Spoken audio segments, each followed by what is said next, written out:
Ketika seorang hamba mengandalkan ibadahnya, ujub, dia pamer untuk sombong pada makhluk. Supaya apa? Tujuannya supaya dia diagungkan, dieluk-elukan. Oh itu loh, orang itu suka ke masjid, ngaji terus. Kalau ngaji paling depan. Nah, dan meminta kepada makhluk untuk memenuhi semua hak-haknya, sedang sedang ia tidak mampu memenuhi hak-haknya makhluk. Wala yufi huquqahum fahada yukhsha alaihi su'ul khotimah. Maka orang yang seperti ini dikhawatirkan meninggalnya su'ul khotimah. Jadi kalau ibadah biasa-biasa saja. Kalau ngaji ya ngaji, tidak usah pamer. Ngaji habis ngaji terus pamer. Pulang sekampung tahu kalau dia ngaji. Saya habis ngaji. Kadang ada habis ngaji terus diumumkan di musola. Nah, jadi orang-orang yang seperti ini malah dikhawatirkan meninggalnya su'ul khotimah. Ke masjid terus. Mending begitu, ke masjid terus, yang diincar kopi nggak apa-apa, daripada niatnya biar dieluk-elukan, diagungkan orang. Nah, yang seperti ini malah dikhawatirkan meninggalnya su'ul. Buayanya ngaji tapi niatnya lain. Wa idza kana fi'lal maksiatan tarahu baqiyan. Wa idza kana ing dalem nalikane ono iku fi'lal maksiata, iku ngelakoni maksiat kawula. Ada seorang hamba melakukan maksiat.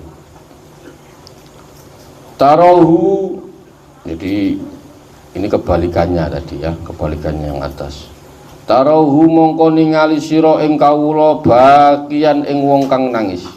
Ketika apabila ada seorang hamba melakukan maksiat, lalu dia kelihatan sedih dan menangis.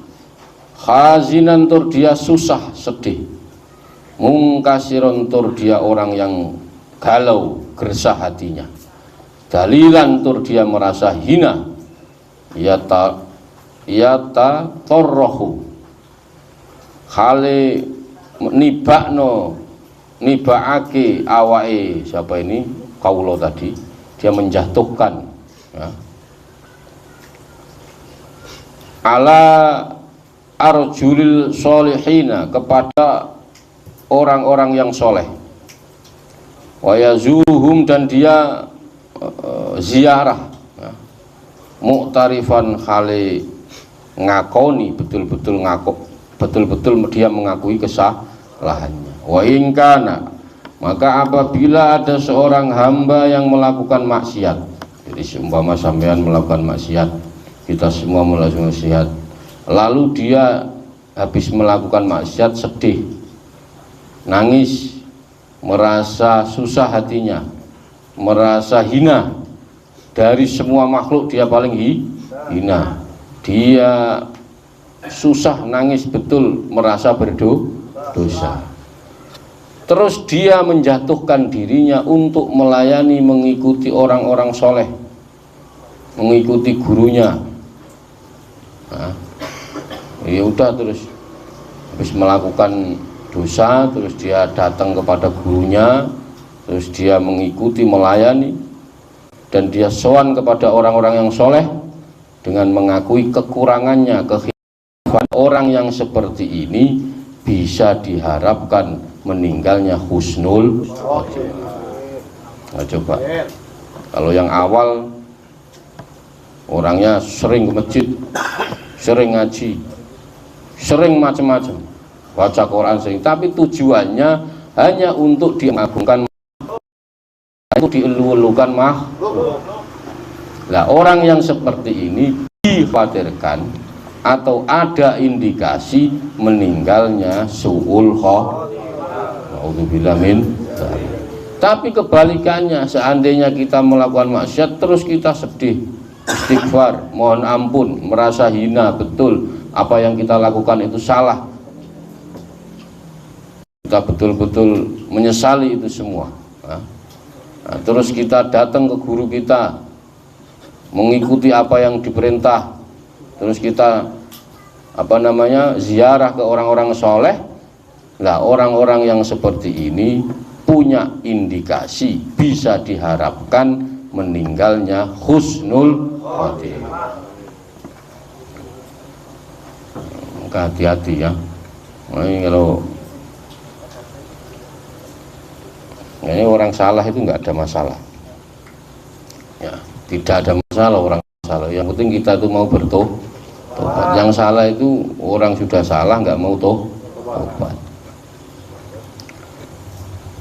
Idza talabta qori'an, ketika Anda mencari qori'an, orang yang hafal Quran, wajadat, maka Anda akan menemukan. Jadi kalau sampean mau mencari orang yang hafal Quran banyak, kamu akan mengetahui banyak tak terhitung ya. Mala yukhsha, tidak terhitung banyaknya. Wa idza talabta, ketika kamu mencari tobiban, dukun, dokter, macam-macam, wajadat, maka Anda akan menemukan kasiron, banyak. Sampai nyari dukun, uka-uka itu banyak, sampai banyak. Nyari dokter sekarang pasang pelang banyak dokter. Wa idza talabta faqihan, ketika sampean mencari orang-orang yang pinter, yang ahli fikih, banyak sekarang. Wajadat, maka Anda akan menemukan misla dzalik. Wa in talabat man yadulluka ala wahi wa yu azzi ya, wa yu ain apa ghain ini, ain ya, wa yu'arrifuka. Oh iya benar. Wa in talabta, ketika Anda mencari nuprih ing wong ya duluka, yang menunjukkan Anda ala wahi, kepada Allah, wa yu'arrifunaka, dan memberitahu kamu ya, tentang Allah, bi'uyu bin nafsika, dengan cacat-cacatmu, lam yajid, maka tidak akan ketemu illa qalilan, kecuali sedikit. Tapi kalau sampean mencari orang, menunjukkan sampean kepada Allah dan mau menunjukkan kekurangan, sampean punya kekurangan, mau ditunjukkan, tapi dihadap sendiri, enggak di depan banyak orang. Ketika berdua, kamu salah ini, mestinya enggak begini. Nah, kalau dia mau menunjukkan cacat kita, aib kita, kamu mestinya enggak begini begitu, salah kamu sholatnya yang begini. Tapi kalau sendiri, maka sampean tidak akan menemukan kecuali sedikit sekali. Karena biasanya orang kalau diingatkan itu baper, tersinggung. Nah, sampai nyari orang yang begini, yang menunjukkan kita kepada Allah, tunjukkan kepada Allah, dan mau menasihati kita ketika sendiri.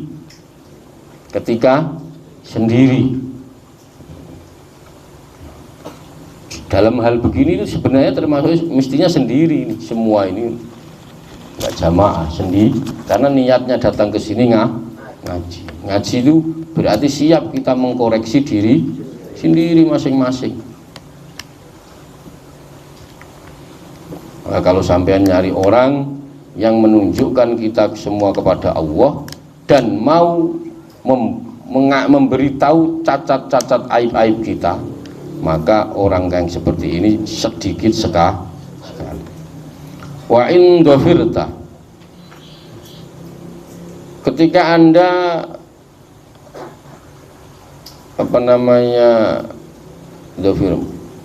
menemukan, fa in dzafirta, ketika Anda menemukan, bihi fa aski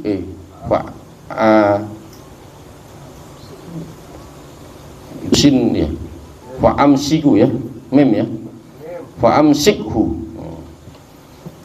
Maka apabila kamu bisa menemukan orang yang seperti ini, bikil tayyadaika, kalau kau sampean menemukan orang yang seperti ini, maka peganglah erat-erat dengan kedua tanganmu, jangan lepas. Nah ini yang benar yang begini. Jadi orang yang mau menunjukkan kita kepada Allah, sampean nggak diiming-imingi kaya, enggak. Sampean nggak diiming-imingi hidup enak, enggak. Tapi sampean diiming-imingi bertemu dengan Allah, memakai sunnah-sunnah Kanjeng Nabi Muhammad SAW. Enggak diiming-imingi, nanti kamu kalau ngaji saya jadi kaya. Ngaji setahun nggak kaya, bubar pengajiannya. Ya. Nanti kalau kamu ngaji di sini nanti begini, enggak. Maka orang yang seperti ini sangat sedikit. Maka ketika sampean menemukan orang yang seperti ini, pegang tangannya dengan kedua tanganmu dengan erat. Ini yang benar yang seperti ini. Biasanya kita ngaji ke sana kemari itu dijanjiin seperti itu. Nah, pulang diongkosin. Nanti kalau ngaji di sini 41 kali, pulang jadi kaya. Wah, badadang pertama kali daftar. Nah,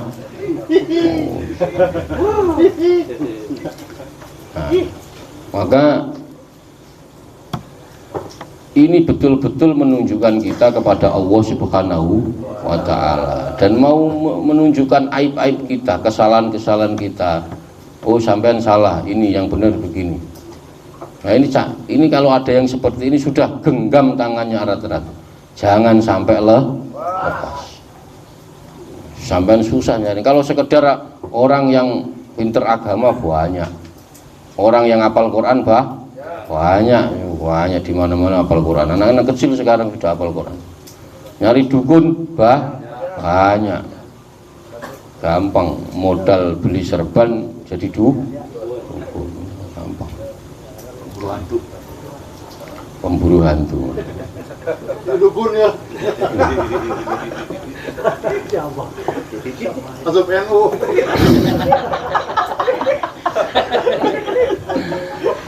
Maka iya ya, pokoknya kalau ada orang yang mau menunjukkan kesalahan kamu, betul-betul menunjukkan ya, salahmu di sini loh, kamu begini, udah. Biasanya orang itu nggak mau kalau ditunjukkan kesalahannya, ya, tapi tetap dengan pede, tetap ditunjukkan. Nah. In arotta, lamun ngarepake sira antun soro, ya, ngarep yen to nulungi sira, fakun mongko ana sira kulluka sekabehane ira dillatan iku hina. Kalau sampean semua ini pengen mendapat pertolongan dari Allah Subhanahu wa Ta'ala, kita semua ini apabila kita ini mengharap pertolongan Allah, jadikan dirimu orang hina di hadapan Allah. Kalau sampean dalam kondisi apapun ternyata butuh pertolongan Allah, jadikan dirimu orang yang paling hina. Serius ya, kita itu enggak, kadang masih mengakui kesombongannya. Biasanya kalau orang yang merasa tidak mampu itu udah nggak bisa ngapa-ngapain itu berdoanya serius. Tapi kalau masih bisa jalan, bisa rokokan, itu doanya semua biasa-biasa, pokoknya minta ini. Tapi kalau pas udah tidak bisa apa-apa, mentok ya, nah, itu biasanya baru doanya serius, mulai nol, nggak bisa apa-apa. Nah, kita ini Kenapa kok? Ya karena masih sehat, masih diberi kesehatan, masih kan doanya ya biasa-biasa saja. Coba dalam kondisi nol, wis nggak mau ke sana nggak bisa, mau ke sini nggak bisa, itu mentok biasanya doanya mujarab. Kenapa? Karena memang dia merasa makhluk yang memang tidak mampu apa. Nah itu biasanya baru ada pertolongan Allah. Maka kalau kita semua ingin mendapat pertolongan Allah, maka jadikan diri kita ini hamba yang paling hina. Sudah, pokoknya paling hina. Karena apa? Dawuhnya Allah Ta'ala, qala Allahu Ta'ala wa laqad nasarakumullahu bi badrin wa antum adillatun.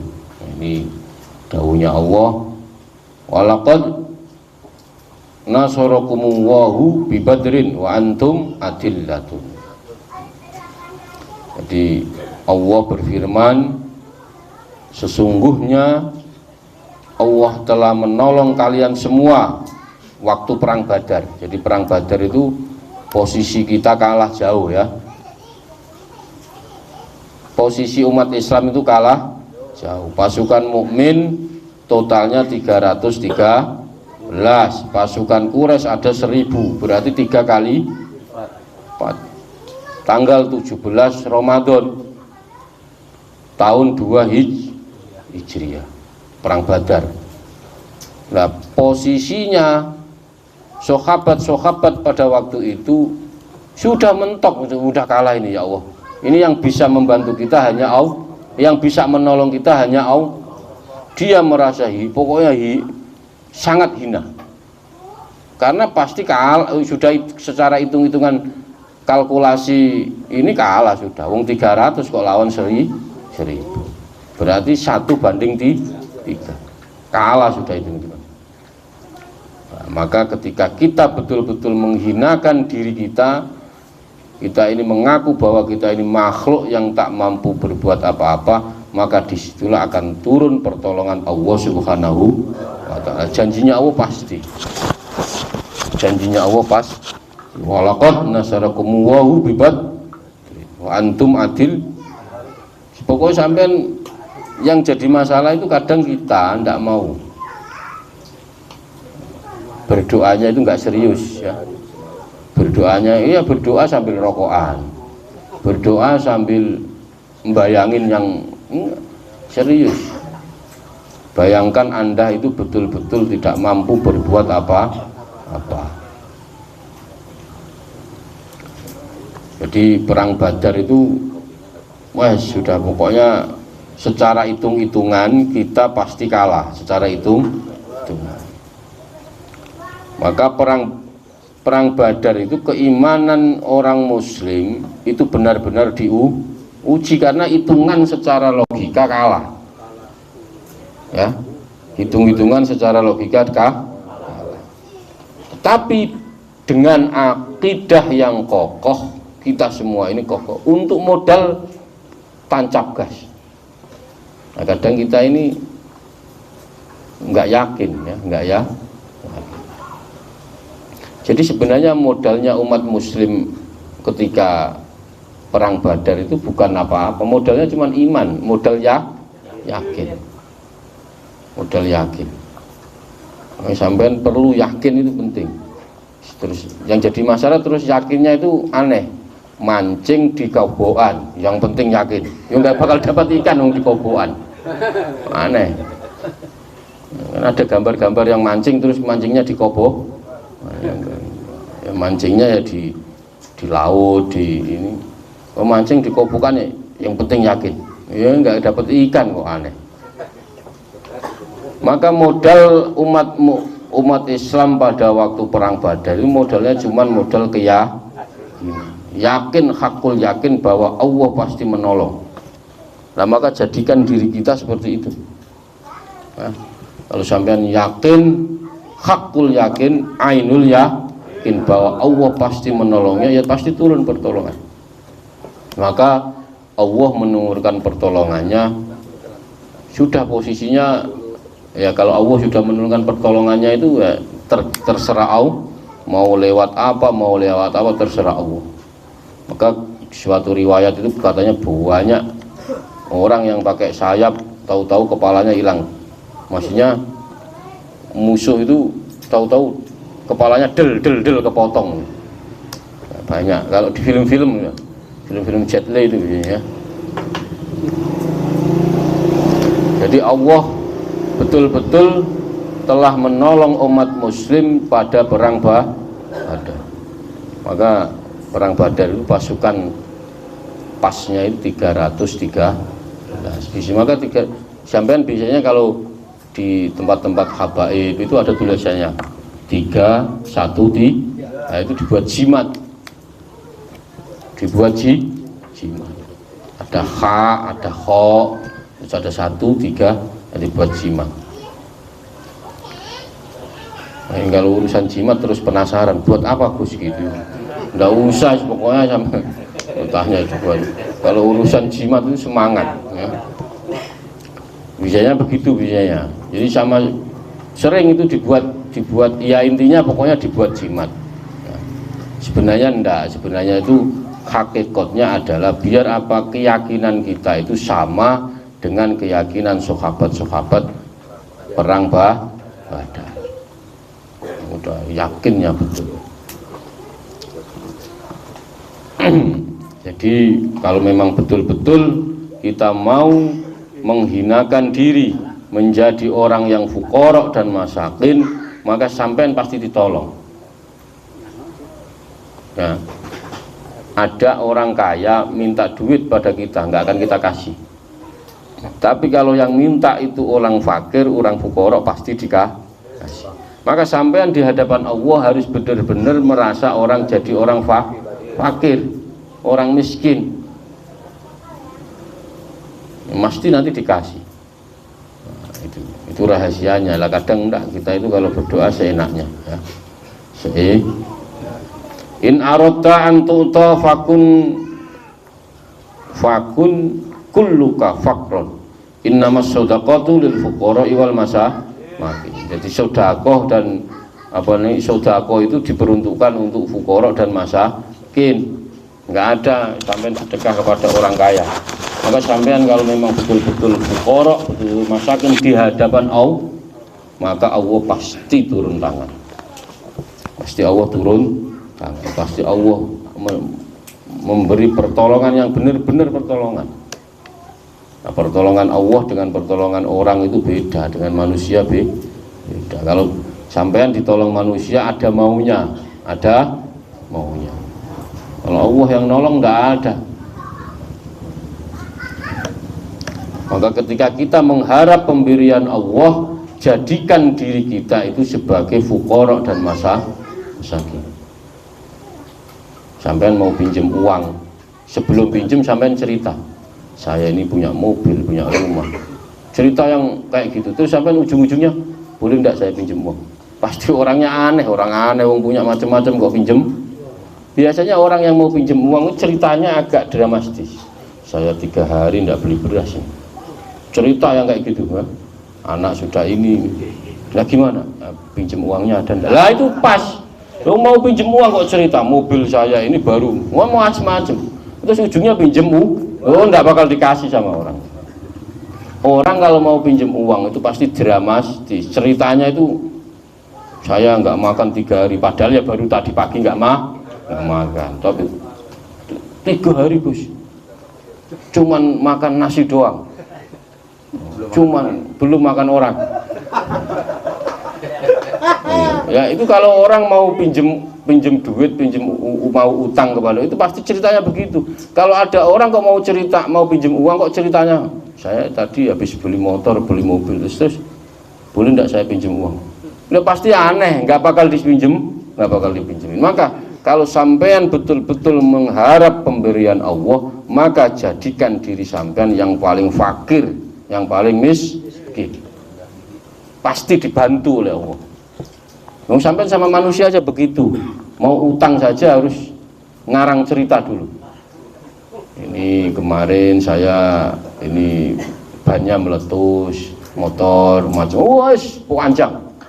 Saya harus begini, jalan kaki Gus. Nah, padahal ujungnya mau pinjem uang. Nah, Yang mendengarkan pasti, oh iya kasihan. Apalagi sama Allah Subhanahu. Kalau sampean mengaku betul-betul fakir, betul-betul miskin kepada Allah, itu pertolongan Allah lebih cepat turun dibanding pertolongan manusia. Kalau pertolongan manusia itu ada hitung-hitungannya, Pak. Ada hitung-hitungannya. Maka sungguh sedekah itu bagi orang-orang fakir dan miskin. Kalau enggak fakir miskin ya repot. Maka ini saya jelaskan sedikit tentang meninggal su'ul khotimah. Jadi kita jangan sampai Allah meninggalkan kita dalam keadaan su'ul khotimah. Jadi semua orang ternyata dalam hidup ini itu yang paling tidak disenangi itu meninggalnya su'ul khotimah. Ending dari perjalanan ini paling tidak senang itu su'ul khotimah. Dan semua manusia menginginkan meninggal husnul khotimah. Nah, orang yang meninggal su'ul khotimah ini biasanya disebabkan padamnya cahaya iman. Cahaya imannya sudah padam. Kenapa kok cahayanya padam? Akibat terlalu banyak maksiat. Maka orang maksiat maka segera maksudnya apa? Dosanya semakin satu menumpuk sampai menutupi cahaya iman. Jadi sampai ketutup, betul-betul tutup. Nah, itu biasanya meninggalnya su'ul khotimah. Na'udzubillah min. Sampai orang kaya, orang macam-macam itu ternyata yang diinginkan cuma satu apa? Meninggalnya husnul. Mau sampean gagah kayak Mbak Dadang, kalau meninggalnya su'ul khotimah tetap tidak Yang dicari meninggalnya husnul khotimah. Husnul khotimah. Maka menurut Imam Ghazali ada dua tingkatan meninggal su'ul khotimah. Jadi yang pertama itu meninggal su'ul khotimah itu jenis keburukannya itu menguasai hatinya. Menguasai hatinya. Ini ada dua. Yang pertama su'ul khotimah yang paling bahaya. Menurut Imam Ghazali di Ihya itu yang paling bahaya itu apa? Hatinya tertutup oleh keburukan, oleh duniawi, oleh macam-macam. Maka ketika kematian datang, ini malaikat Israel sudah di depan rumah. Ini Bah tak ceritain, Bah. Jadi maka jangan, kalau ada Abah tahu ada orang yang mau sakit masih mikir duit, itu biasa, wajar. Karena apa? Jenis keburukan, jenis duniawi sudah menguasai hatinya. Ketika sudah mau mati, sudah tahu Israel di depan pintu kok. Di depan pintu. Orang kalau mati itu mau mati pasti tahu. Nanti kalau kita mau merasakan mati tahu. Tapi karena hatinya sudah tertutup dunia, sudah tertutup keburukan, maka bisa wujud apa? Ragu-ragu. Ragu. Allah ini ada benda, Allah ini pertama. Bisa ingkar. Bisa ingkarnya apa? Melakukan sikap, bentuk sikap membangkang. Jadi nggak usah kaget, Bang. Biasa itu. Sudah ada keterangan, ada orang mau mati, sudah nafasnya udah, tapi masih mikir besok gimana, duit ini bagaimana. Masih biasa, itu udah biasa. Karena sudah ada, sudah dijelas. Sampai mau ngomong sudah mau mati kok masih mikir. Enggak masuk, tidak masuk. Ini yang pertama, ini su'ul khotimah yang bahaya. Jadi hatinya sudah dikuasai oleh keburukan. Maka hijab antara Allah dan dia tertutup, bahaya mati. Naudzubillah min. Su'ul khotimah yang kayak begini, naudzubillah min. Semoga kita ini semua husnul. Amin. Lah ada su'ul khotimah yang kelas standar, kelas rendah. Lah ketika kelas standar ini apa? Ketika ajalnya mau datang, dia masih pengen beli rumah. masih pengen beli motor, masih pengen kawin lagi, masih pengen nikah, kalau yang belum nikah nggak apa-apa ini, tapi kelas standar. Tapi ya bahaya, jangan, kalau bisa kita ini husnul. Jadi ketika malaikat Israel sudah di depan rumah, dia itu masih kepingin seperti itu, pengen beli rumah, pengen beli motor, pengen beli ini. Maka kalau orang biasanya kalau sudah seperti ini, mau nazak, mau meninggal, itu dibacakan surat Yasin, akan biar keinginan-keinginan yang model begitu tidak ada.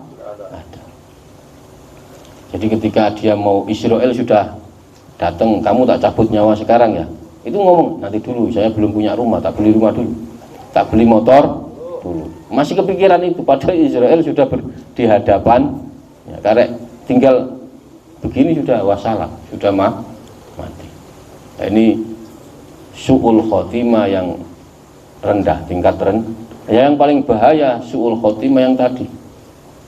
Jadi semua hatinya tertutup oleh keburukan. Antara dia dan Allah sudah dihijab, sudah ada hijab. Naudzubillah min dzalik. Maka semoga kita ini semua meninggal husnul khotimah, meninggal dapat ridhonya Allah Subhanahu wa ta'ala, dicintai oleh baginda Nabi Muhammad sallallahu alaihi wasallam. Wallahul muwaffiq ila aqwamit thoriq. Wassalamualaikum warahmatullahi wabarakatuh. Maulaya salli wa sallim daiman abada ala habibika khairil khalqi kullihim, huwal habibul ladzi turja syafa'atuhu likulli halim minal ahwali muqtah. Ya Rabbi bil Mustafa balligh maqasidana waghfir lana ma madaya wasi'a karamin ya ya arhamar rahimin ya arhamar rahimin farij alal muslimin.